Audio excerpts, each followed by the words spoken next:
Hi, I'm Laya. Welcome to The Pause, a space for presence, mindful movement, creativity, and community.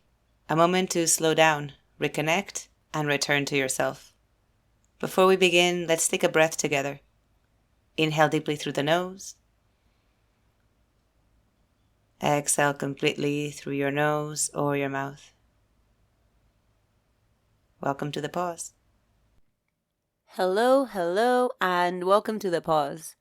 I'm incredibly excited to share that my first novel, Saber, published with Penguin Random House La Campana, is now in bookstores.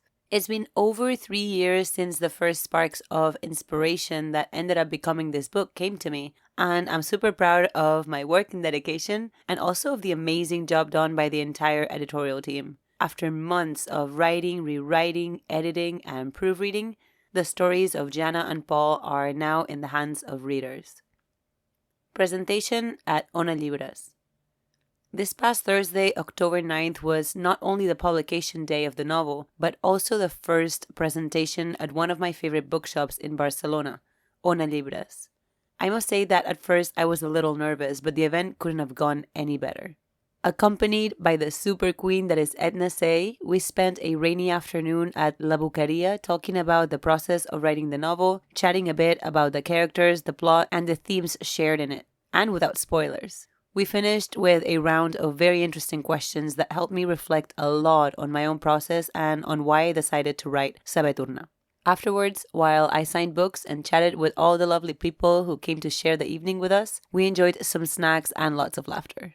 A perfect day, and honestly, I couldn't have imagined even in my wildest dreams. Thank you to everyone who came. If you'd like to see a recap of the event, there is a link in the show notes. Saber. Whenever I say that I've written a book, there are two questions that almost always come together. In what language did you write it? And what's it about? The first one is easy. The novel is in Catalan. And is it translated into Spanish? Not yet. And into English? Not yet. The second one, however, has always been a little harder for me to answer. But after the conversation with Edna and with the people who came to the presentation, I think I can now explain it a little better. Saber is the story of Jana and Paul, two very different lives that move in parallel and that cross paths at a moment when both realize that maybe the decisions they've made haven't taken them where they wanted to be, but they're not quite sure which direction to take next. Saber is for anyone who's ever felt lost, for those who've needed to pause before moving forward, or for those who've learned that returning doesn't always mean going backward. Saber is now out in the world, and in the coming days and months, I'll be sharing new dates for presentations, workshops, and book clubs. I'd love to meet you there and talk about the book and everything behind it. Thank you for being here, for reading, for accompanying me on this journey that's only just beginning. We'll meet again soon with more presentations, conversations, and above all, stories. And as always, until we meet again, pause often, breathe deeply, and be kind, especially to yourself. Much love.